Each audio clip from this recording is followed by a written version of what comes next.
just got on this job. It's a LG mini split. It's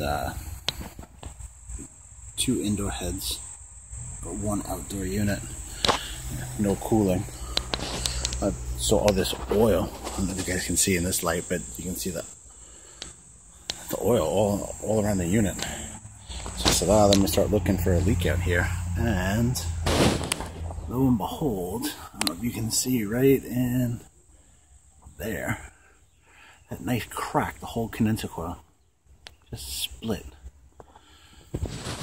So that one's a new one on me. Yeah, there you go, that's it better.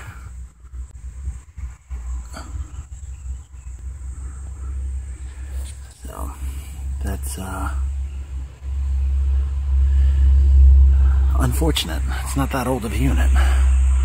So, but there's oil now all over. So, guess I gotta see what I gotta do.